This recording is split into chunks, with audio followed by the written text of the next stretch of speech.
Welcome to another episode of the Straight Up Chicago Investor Podcast. I'm Tom Shellcross, licensed agent with Second City Real Estate. With me, as always, is Mark Ainley, owner and founder of GC Realty. Mark, we're recording this in mid-November. Do you do the Christmas decorations before or after Thanksgiving? It's a good question, but before I get to that, I want to ask anyone that's listening here to smash that like button, give us a subscription or subscribe to our YouTube channel. And also, you have real estate interested friends, please refer our show to your friends, because that's the only way that we really try to grow, and that's through word of mouth. And you guys have done an awesome job doing it. We're just asking you to keep doing it. So, and their ability to do that is going to be contingent on how you answer this question. I think people are very passionate about this. You know what? The one thing that stinks about the Christmas stuff over the years is we've accumulated more stuff. So it's became more of a process. I mean, we have more rooms in the house that have to be decorated. So we used to do it the day after Thanksgiving, but now we started doing it this weekend, where I was already doing it and rearranging and bringing stuff up. And we have two trees. We have the tree for the front room, and then we have the kids' tree. Like, we have the fancy one that gets decorated that no one's allowed to touch, and if the dog breaks up and everyone gets yelled at. And then we have the kids' one that's all the kids' ornaments and the gifts ornaments that we have. So got a bunch more stuff these years. Now, we had Christmas lights up for about 4 weeks now. So we have somebody come. I don't want to go up on the ladder. I'm scared to go on the 2-story ladder. And we have a guy come that he came, I think, about 3 or 4 weeks ago. So they've been up for a little while now. What about you? What happens in show costs? Respect the turkey. Friday after. Yeah. Friday after Thanksgiving. Make a whole ordeal out of it. Now, we don't turn them on. Does that mean anything? It's up there. It's on. We don't turn it on. They don't officially go on until the day after. Nah, I don't know. Oh, yeah. All right. That's fine. Everyone, you got their own opinion. I guess you're a busy man. Yeah. We'll cut you some slack. All right. I'll take it. Hopefully no one else judging me. Have you had issues with tenants, with, whether it be someone complaining that, hey, it's March, they still have their lights on, or they still have Christmas lights on their balcony? Have you had any issues with that? Yeah, we get the HOA complaints. A lot of HOAs have in the bylaws that you have to have Christmas lights down after a certain point, or after New Year's, or day after New Year's, something like that. But many don't enforce it. But it's funny, in the property management side of things, when I go to somebody's house, I mean, I see a lot of Christmas lights that they just left up year round. So those are the people you need to be shunning, Tom, not me. Yeah, fair point. All right, what do we got for housing provider tip of the week? All right, so housing provider tip of the week. It's mid-November right now, and it just got cold. Anyone listening to this, you'll remember this weekend, it got really cold and windy in 30s for multiple days in a row. And one of the issues we always have this time of year is with our boiler buildings, where, if you have a 2-flat, 4-flat, 6-flat, 12-flat, you have a boiler that services every unit, but you have sensors around the building that gauges the temperature. And sometimes those sensors are off. Maybe a sensor's not working. But you have people calling up and saying that there's not enough heat. Now, the problem you run into in a traditional house, you have a thermostat, and you could tell them to take a picture of the thermostat, but you're not 100% sure, and you don't want to run over there every time. So one thing we started doing a couple of years ago was there's these little, and we could link to this in the show notes, there's these little, call it temperature gauges. They're very small and they're very cheap. They're only a couple bucks that we've been sharing with our boiler building tenants when we know there's going to be an issue. That way they could kind of put them around the room. They're probably about the size of 2 fortune cookie fortunes, like on top of each other. I don't know why that was my thought to compare size wise, but that's about that size, and they can put them in there and it tells the temperature, and that helps us understand where we have a true problem, because cold to somebody might not be cold to based on the city law that we follow. So we're trying to make sure we're not running over there a million times trying to guesswork. And sometimes we'll even do like the little $24 heat guns as well too, just if we really want to zone in on temperature for a particular unit. So the tip basically is if you have a building and you have a bunch of this time of year, people, saying it's too hot, too cold, you're maybe not sure if your sensor working, you could just send them on Amazon. We sent a bunch out yesterday and today that will get there tonight, tomorrow, where these people can put them in their room and report back and take a picture of that to us. So it helps versus having to run over there a million times. Or mistake we used to make was sending the furnace guy over there right away. And that's usually $100, $200 whack right away. So yeah. No, Jeff has the same things, and I mean, they're basically the cost. He was showing them. They're basically the cost of like the batteries. Like they're very inexpensive. That would have been a better comparison. They're about the size of 2 AA batteries on top of each other. That's about the size they are. Yeah. Just another note too. Understand if you do have to take a temperature, if you're getting into a situation with a tenant where they're complaining about heat and you guys are at a difference, just understand the Chicago heat ordinance. If you're in the city, right? Where do you have to take it from? I believe it's 3 feet from exterior wall or window, but just do yourself a favor. They have a summary of that on the page, so you know what you are legally responsible to do, and you don't miss any of that. Yeah, we'll link to that in the show notes. But we actually use those rules for the entire Chicagoland area. So, suburbs for the most part do not have similar regulations. So it's just a good kind of baseline to go by, no matter where you're at in the Chicago market. All right. Well, let's jump in today. We got a heavy hitter. Yes, me and this guest go way back. I mean, we're talking 20 years now. Our guest said he's the director of Your House Academy, which I'll let him speak to this. But if I had to say, when I do talk about him, I say they're the largest real estate education school and continuing education school in the Chicago market. He began his real estate career in 1976 as a real estate broker and a licensed real estate agent, and continued education instructions as an educational instructor for up until now. He's taught real estate at College DuPage in Glen Ellen and Oakton Community College in Des Plaines. And for 10 years, he produced and hosted a weekly live call-in radio broadcast in Chicago called Your House, where he was known as Mr. Real Estate. That's something I learned today. That's awesome. In 2015, he received the prestigious Educator of the Year award from the Association of Illinois Real Estate Educators, AIREE. Although he's semi-retired now, his love of real estate still shines. He teaches occasionally and always goes out of his way to be there to help students past and present. He's been a huge resource for us in the growth of our brokerage and our property management company here. He's right here located in Bloomingdale. And without further ado, I want to introduce Vince DePaul. Vince, welcome here. Well, hello, Mark. It's good to be here, bud. Yeah. So you may go, like I said, we went back 20 years and that was only probably about a third of your career, a little less than that. But you've been in the western suburbs, your office in Bloomingdale. You guys now have expanded all throughout Chicago and south suburbs and downtown and all that. Was I right? You guys are the largest school? Well, we're one of the largest, without a doubt. The largest is the Illinois Association, of course, because they have members throughout the state. But we're doing okay. We have about 30 different locations, including Rockford and as far south as Champaign, and then we are licensed in Wisconsin, right over the border. We have 2 Lake Geneva locations, and then one way up north. But we're doing okay. We are one of the largest in the Chicagoland area. And I've been doing real estate, as you mentioned, since the 70s. I was a real estate broker, residential broker, listing and selling residential real estate for a good number of years. And then I started teaching at College DuPage and tried to do both for a while and did successfully do brokerage and education. But then I focused on education, and that's when actually we met, Mark. So, Vince, let's take one step back, though, because you have an interesting backstory. Before becoming a broker, let's hear about what were you doing before then? Oh, that was a whole other life, actually. And before I got my real estate license, I used to manage rock stars. Absolutely. Specifically from Chicago. Chicago, yes. We had a management firm. It's interesting because we call the artists we manage, we always call them entertainment properties. So I thought that was sort of ironic. But we managed the music group Styx and Fawn and Hartsfield and a number of other bands from the Chicagoland area who made it. They made their name on a national marketplace too. And so that was what I did. But I left. Actually, I was fired. The bottom line was, our top artist let me go. And at that point, I didn't know what I wanted to be when I grew up. So I went and got a real estate license, and the rest is history. That's awesome. That's awesome. Looking back on that, Vince, that experience when you first got started in real estate, were there any parallels or any skills that you had already developed from managing entertainers that transformed and helped you get a jump start in your real estate career?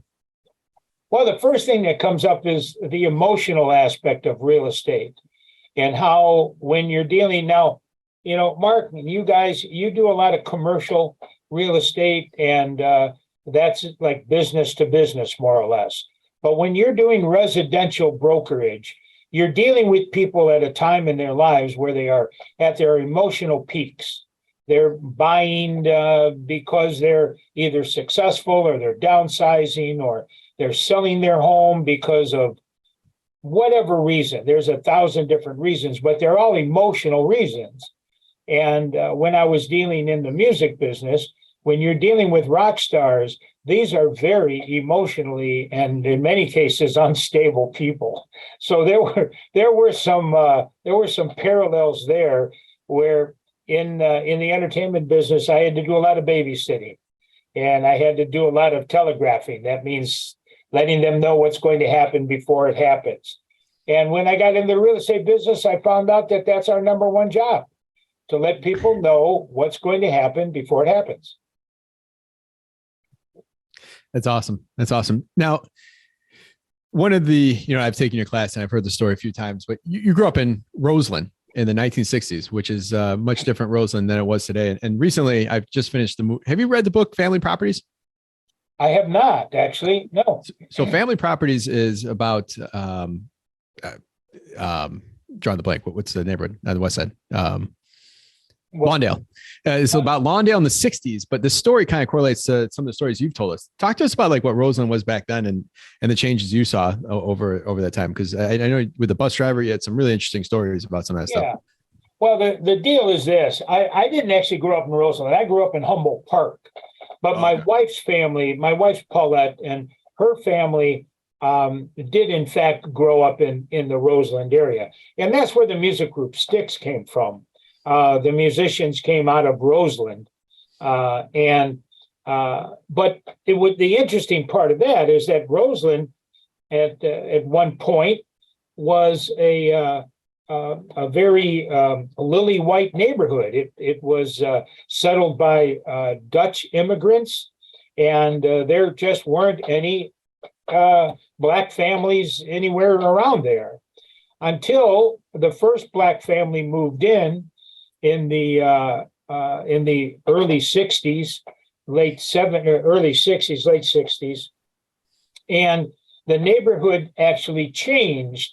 And I use that, well, of course, you've heard it, Mark, because you've been in my class, but, I use that illustration to talk about blockbusting and how that's the illegal practice of real estate agents going door to door saying, hey, the Blacks are moving in, you better move out, the neighborhood's going to change, it's all going to be different, your property is going to lose value, and all of those lies that actually, with all due respect, and we're embarrassed by it, some of our real estate colleagues actually did that.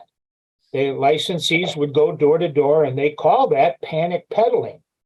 And I hate to say that it was even a trained procedure. People used to be trained how to do that. It's ugly and it's awful.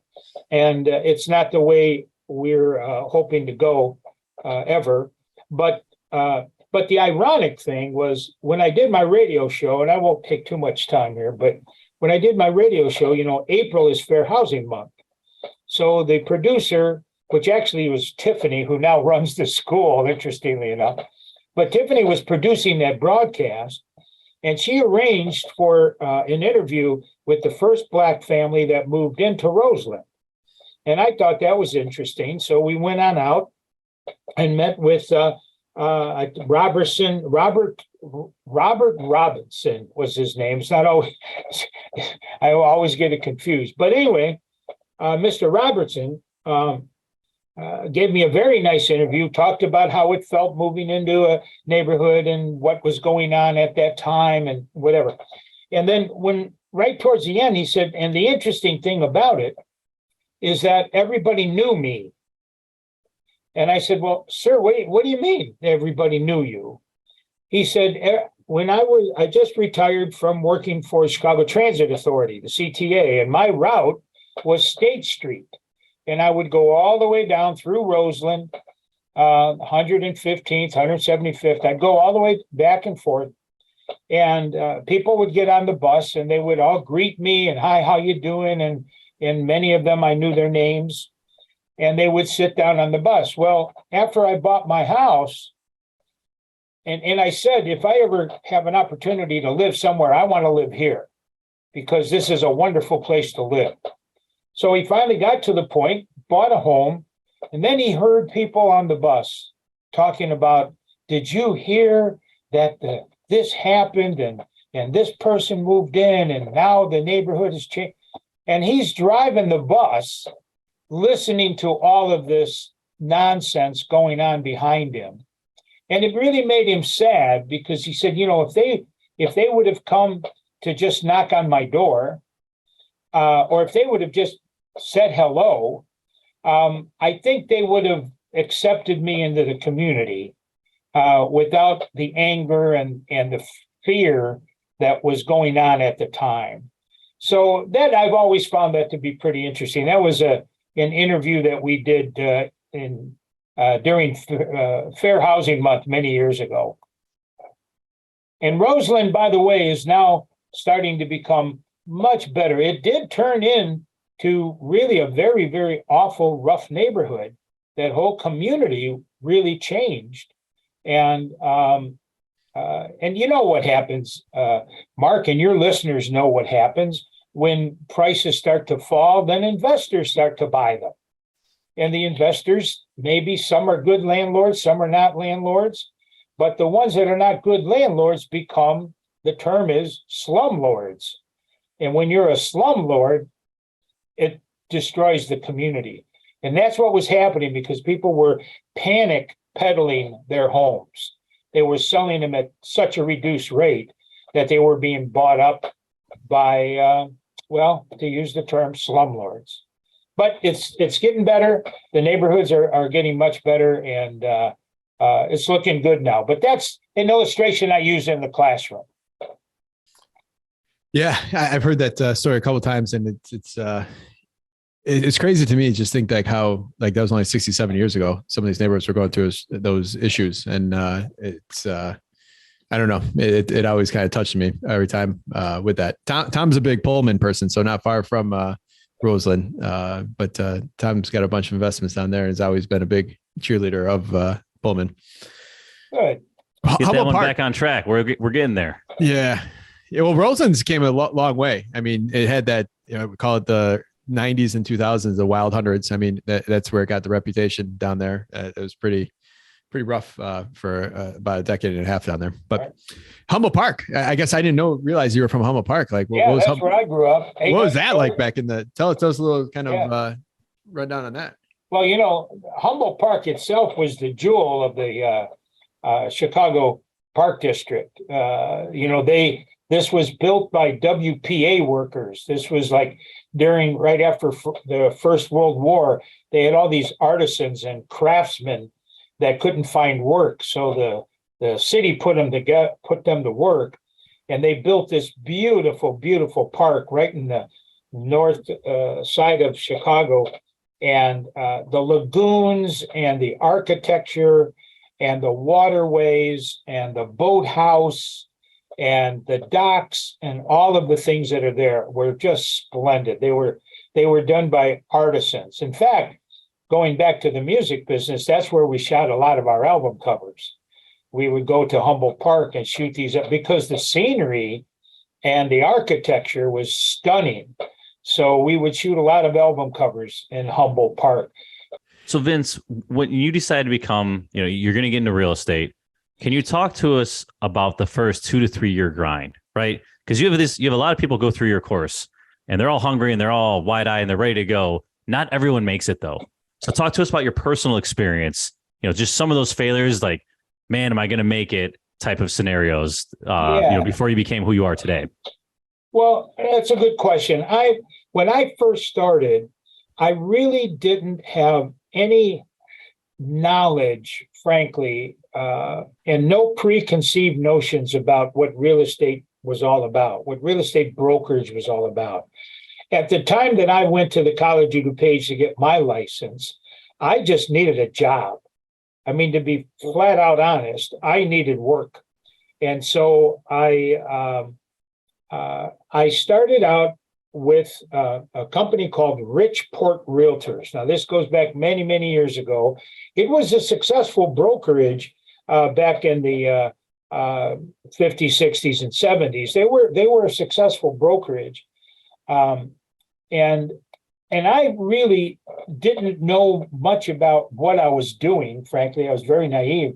So a very wise managing broker told me, just do what they tell you to do. Don't reinvent the wheel. Okay. This is how you do a listing presentation. This is how you do this. This is how you find your clients.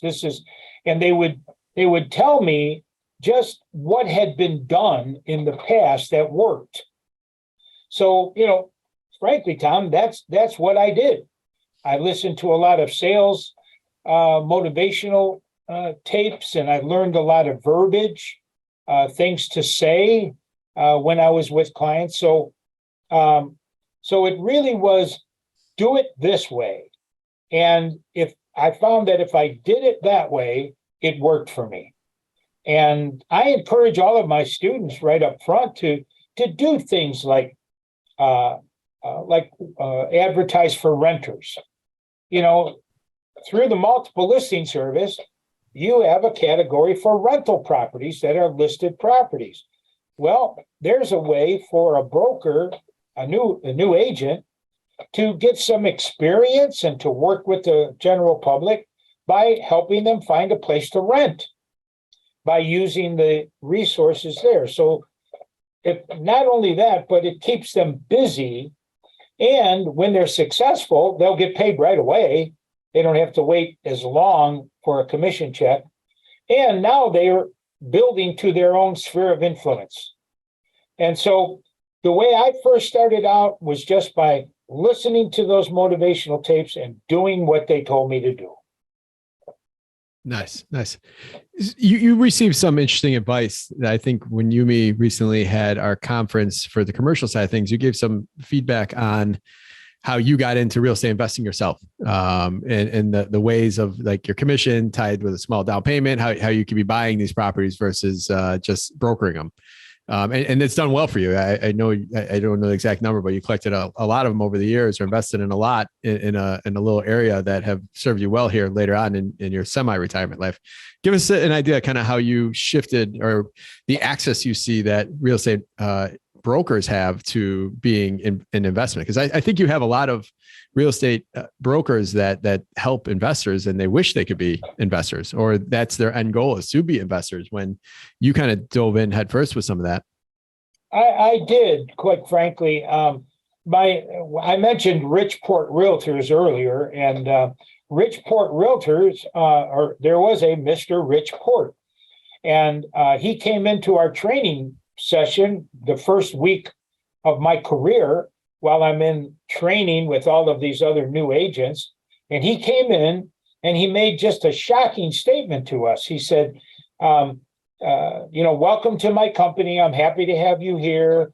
But in a way, he said, but if you're looking to get rich listing and selling residential real estate, I have to tell you, you'll make a very nice living, but you're not going to get wealthy listing and selling real estate.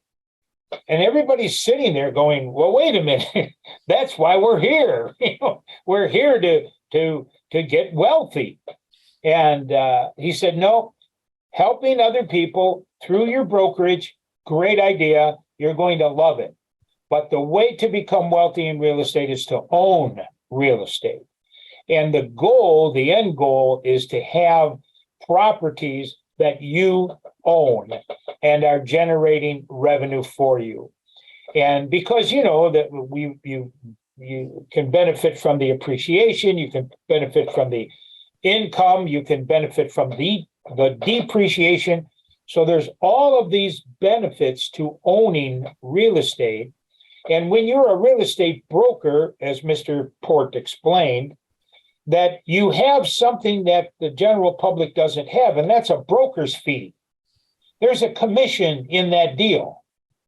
Most every real estate transaction has a commission built into that transaction. And you are able to use that commission, in many cases, to purchase the property that you're looking. For example, if you list it, or you see a property that you find desirable. So anyway, the way I first started was really sort of accidentally, where one of my clients was complimenting me on a job well done at a closing. They were very complimentary. And he said, and I'd love to work with you again. And I said, well, all right. And I don't know what came over me, but I said, I just listed a townhome. Would you like to buy it and be a landlord? And he says, oh, no. He says, I'll buy the property, but I don't want to be a landlord. And I said, well, buy the property. I'll find a tenant and I'll manage it for you. I mean, it was really just that easy. It was just a conversation. And he said, sure. So I showed him the property. He bought it. I found a tenant. And that was the beginning of my, we'll call it a side hustle, huh? You know, just something that I was doing on the side. I was still brokering, listing and selling real estate. But now I had a whole different perspective because I was earning commissions. And at that time, it's no secret, we charged 7% commission. And then on some other properties, we would charge higher. But, you know, on $1,000 rental, you know, to make $70 was, you know, it was a godsend at one point. And so I started adding to those and then at the same time trying to purchase more property for myself. Now, I did do it with a partner so that I did have someone else that would go in with me to sort of help with the liability of it and all of that. But it worked very well. And I did end up with about a dozen properties. And now, as you mentioned, in my semi-retirement, see, I can't really ever say I'm retired because I just love teaching. And so what am I going to retire from? I sit on a stool and talk. You know? But it does work now that I am, you know, looking to what happens to my life from this point forward. I don't think I'll have any problem financially because of the real estate. Yep. Yeah. So Vince, that's great insights. And it always surprises me when we have brokers who don't take advantage of it because they have this inside knowledge. Yeah. Now let's look at it from the other angle. What about investors? Do you recommend that someone who's buying, whether it be single family homes, small multifamilies, is it worth it for them to get their license? Going the other way now. Pros and cons. That's a very good question, because you might think that I'd say, oh, yeah, sure, go and get your license. But there are circumstances, depending on what your business model is. If you're going to if you're going to buy and hold for rental, that's one scenario. If you're going to buy a property, renovate it, and flip it, that's another scenario. And if you are looking to buy and flip, access to that broker's fee, to that commission, is very important, because when you go to sell it, you don't want to have to pay the full bore to sell it. When you buy it, you want to use that money to renovate or whatever. So in that case, yes. If you're trying to do it for yourself and just buy a property and hang on and then maybe sell your own property or whatever, you'd have to think through, because there's no disadvantage to having a license, but there are requirements and stipulations that you have to meet. So if you don't really have a reason to hold the license, if it's not going to generate revenue for you, then I would not have one. Okay. I would have a partner like yourself or, Mark, that would work together, an agent that would work, a broker that would work together with you. So they would have the license. You don't have to. So I guess I'm sort of transvoluted answer here, but in not every circumstance would you benefit from a license.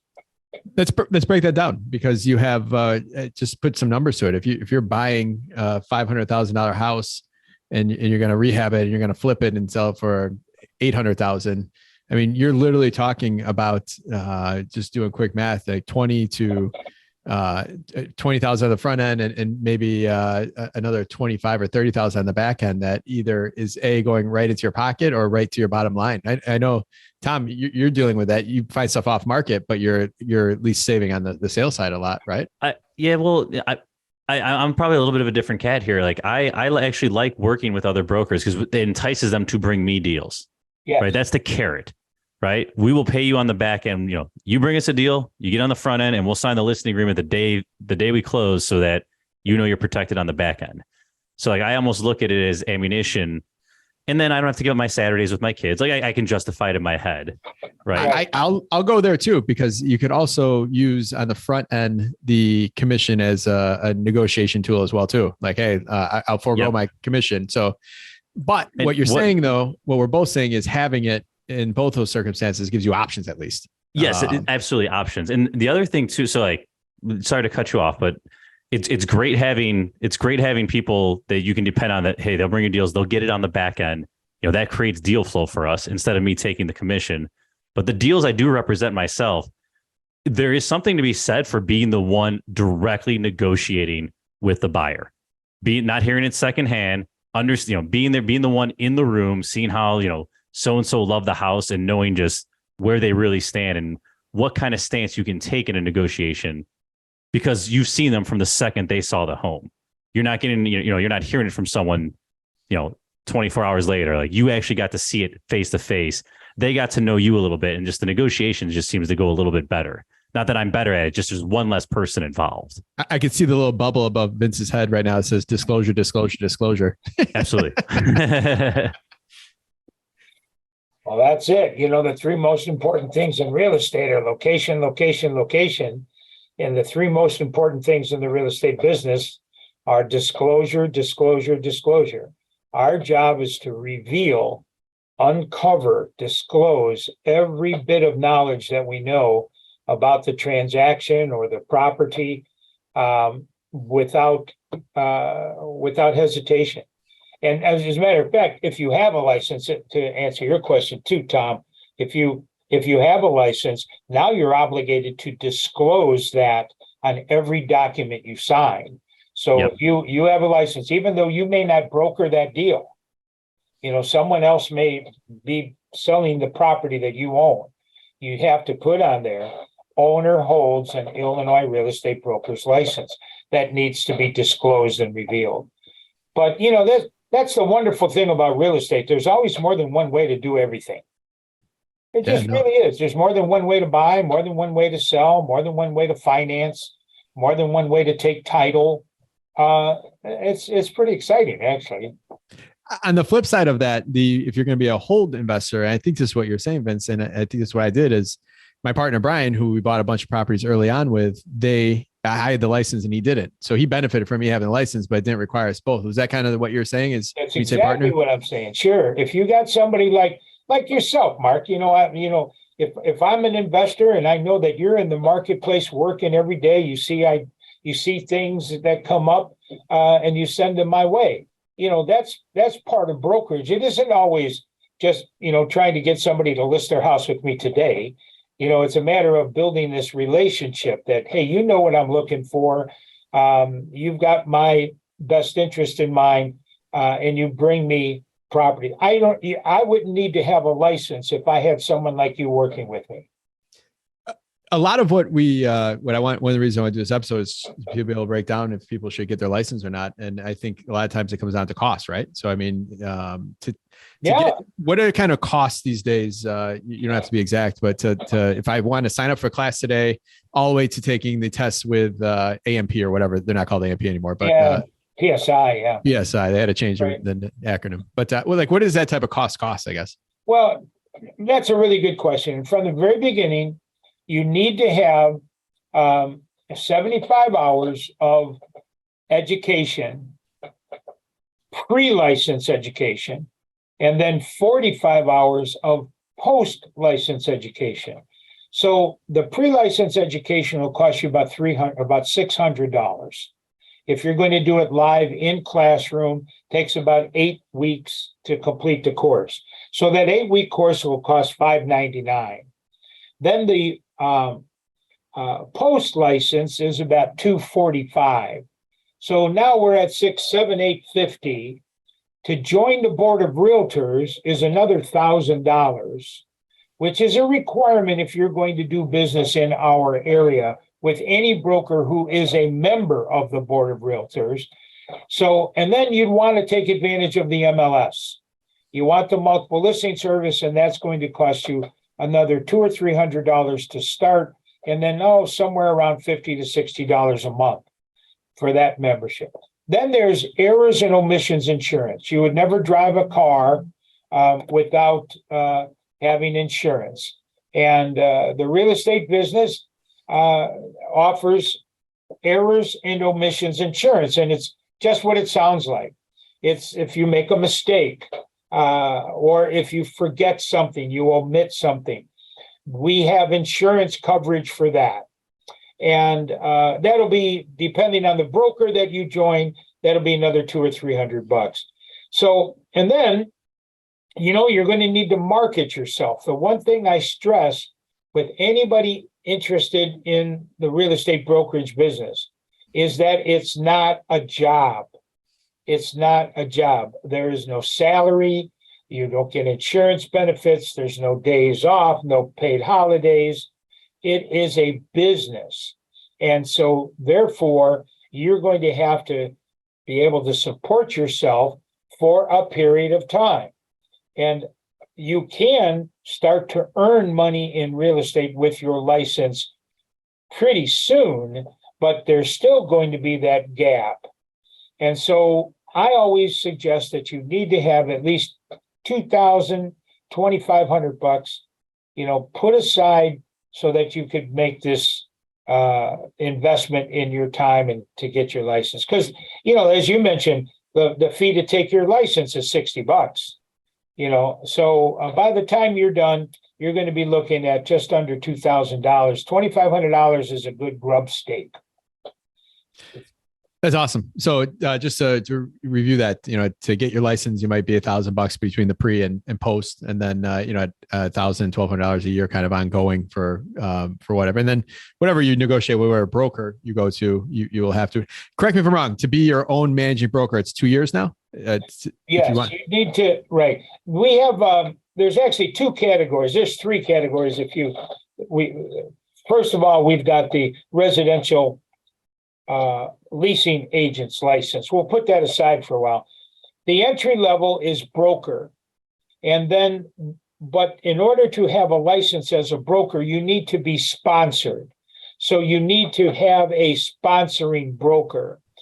Before you can become a sponsoring broker, you need to be a managing broker. And a managing broker is an additional 45 hours of education and yet another state exam. But after you pass that, plus you have to have a broker license for 2 years before you can apply for the managing broker category or sponsoring broker category. Mm-hmm. Gotcha. I see a lot of people come to me all the time about starting a management company, and that's where they get burned. Is they go get their license and then they have to work under somebody for 2 years before they could truly operate and manage properties for others for a fee before they could go on their own. So if you're thinking about setting up a property management company, the sooner you get that license, the sooner that clock starts on that 2 years. So I see people always get their plans screwed up when they're not planning for that 2 year period that they can't get it. When I got my license, they didn't have that. That's something new, I think, in the last 15 years, I think. Well, actually, Mark, I remember when you got your managing broker's license, and what happened was it was always 2 years. Then they changed it and made it no time period. You simply had to meet the education requirements and then take the exam. So when you got yours, there was no 2 year time period. Because it didn't work well, I'll have to tell you, quite honestly, people were getting their managing broker's license right away and not knowing how to manage an office. Yeah. 2005, 6, 7 was a mess with those people that came on board. Yeah. People didn't know. And so anyway, the way it is now, you need to have your broker license for 2 years. and then take another set of education requirements and another state exam. Then you can have a managing broker's license. However, I need to stress, don't get a managing broker's license unless you have a reason to. Because if you have a managing broker's license, you are doubling the continuing education requirements, and it will cost you more to renew your license every 2 years. So unless you have a reason, unless you are going to manage an office, let's say, Mark, you're going to open another office in another area, and you want a managing broker, then that person should have a managing broker, must have a managing broker's license. Or if somebody's going to retire and just work from their home, hang their license up in their home, then you can have it. Or if you're going to start your own company, like Mark said, maybe your own management company, then you should get it. But if you don't have a reason for the obtaining a managing broker's license, there's no reason to do so. Awesome. I'll circle back on one of the things you already said. So if people are people listening right now, they might be like, I want to get my real estate license. It's a slow time of the year. Like, I know you said 8 weeks in class. Is there like home study that you guys offer that people could sign up and do it on their own pace and pass sooner? Yeah, absolutely, Mark. We have, we have some wonderful competition. Real estate schools. When I first started my school in 1991, there were 6 real estate schools in the state of Illinois. Now there's 36. So there's a lot of competition. So to answer your question, we do offer online programs that you can take at your own pace. We have live classrooms, and then we have the hybrid, where the live classroom is broadcast on Zoom. And all of those Zoom broadcasts are recorded, and they're all archived.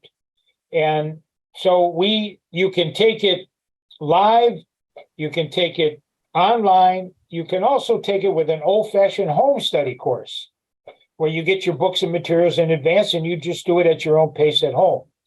But we always have the resources of me and other instructors available when people have questions. So no matter how they take it, they'll always have the additional resource of pick up the phone and ask a question. Good stuff. So Vince, the landscape has changed dramatically over, call it, the last 7-8 years, right? The amount of information to the consumer from the Zillows, the Redfins of the world, it is out there. We've seen companies try successfully and unsuccessfully with their iBuyer program. We've seen some complete disasters, Zillow being a good example. What do you see happening in the next, call it, 5 years with agents? Like, is this job getting easier, tougher? Are more people going to get weeded out? Are commissions going to get squeezed? Are they going to expand? Just trying to get your outlook of where do agents stand 5 years from now? Right. Well, it's certainly going to be hard to predict what's going to happen that far out. But the reality is, looking at where we're at today and the resources that we have today, the technology and the electronics are just going to get better and better. And the communication, sometimes that's beneficial communication. Sometimes it hurts communication with the texting and the automation. DocuSign and all of the information that's available. But at the same time, there was an old commercial. I think they were selling suits. Mark, you might remember this, where an educated consumer. Do you remember that? Yeah. It's Men's Warehouse. Yeah, Men's Warehouse. Okay. And the educated consumer, we're seeing them getting more and more education. And that's adding to the confusion. So what I like to do is go backwards. Let's look at what it is that attracts the consumer to real estate brokers. And the reality is, forget all the technology and all of the MLS and all of that. If somebody wants to buy a home, they want you in the room, Mark. They want you there. because of experience. And also, no matter how wonderful technology is, and I'm a grandpa and a great grandpa, so I love the technology and the FaceTime and all of that. But we've got to remember, people still buy with all of their senses. They're not, I mean, people do buy homes right off the internet. We know that that's happened enough to, to know that it's a real thing. But people still want to walk into that home. They still want to smell it. And I did a radio thing once about if you're going to decide on buying a house, bring a Dixie cup with you and turn the faucet on, take a drink of water. Because how many times have people been disappointed after they buy the house and then they find out that the water smells? And, they never thought about that, So people buy with all of their senses. And I don't think we have anything particular to fear about brokerage and the consumer, as long as we continue to give them good advice and counsel and they can trust us. That's the thing. If they can trust us and we can project what's going to happen next, I don't fear the future for brokerage. I think people will still need brokers. The guy, I know you were going to say something, but the guy who invented Zillow, who created Zillow, was the same guy who did 𝗵𝗶𝗶𝗵𝗂. And he did it to put the travel agents out of business. And he did a pretty good job. He got the airlines to stop paying commissions and all of that. So it's really tough to be a travel agent today.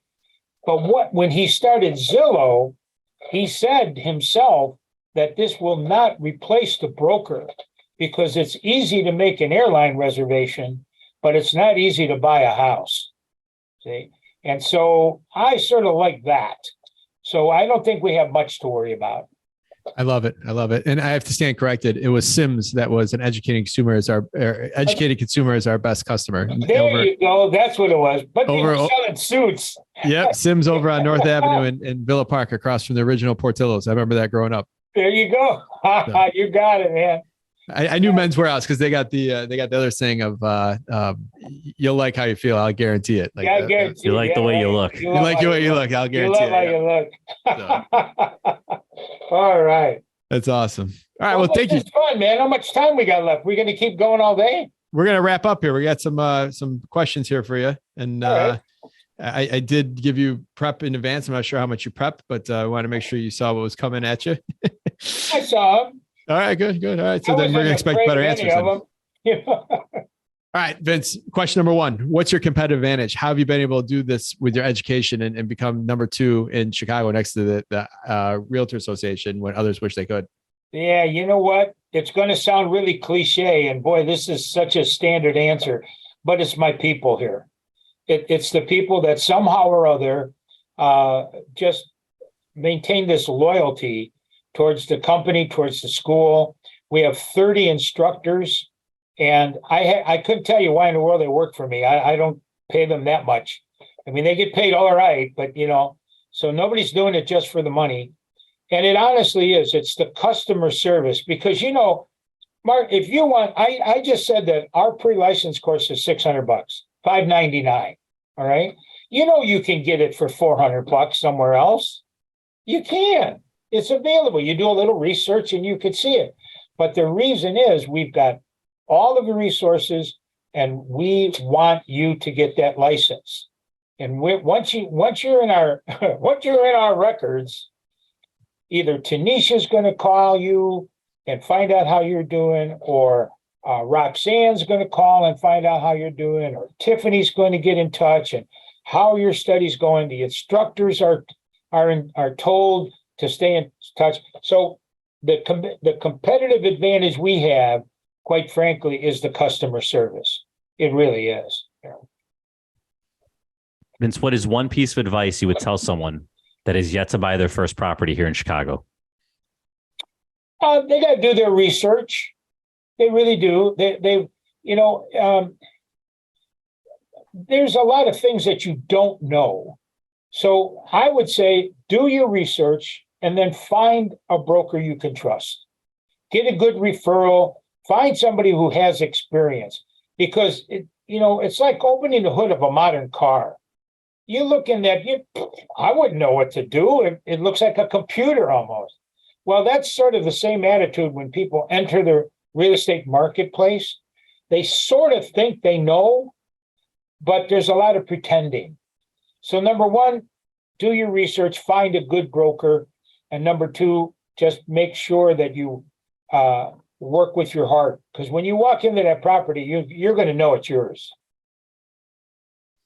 All right. Being semi-retired, what do you do for fun? Garden. I love the garden. I've got the paradise behind my house. My ponds and I got bird feeders and all kinds of things back there. It's just that's what I really love to do. Then my wife and I love to go to movies. And plus I've got 4 grandkids. So, there's plenty to keep my attention. You said great grandkids too, right?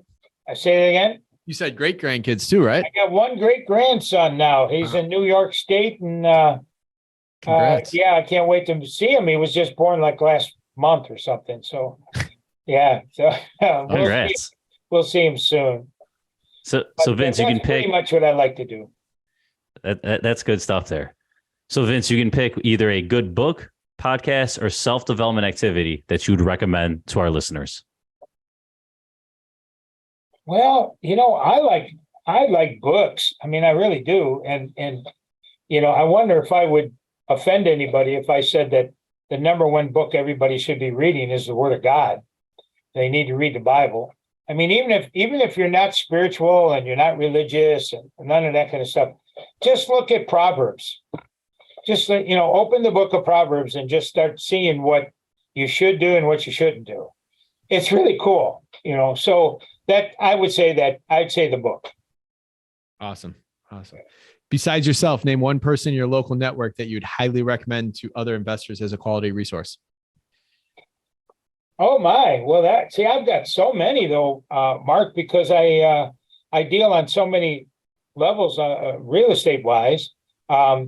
Honestly, commercial, I'd send to you. I mean, that's where I'm at.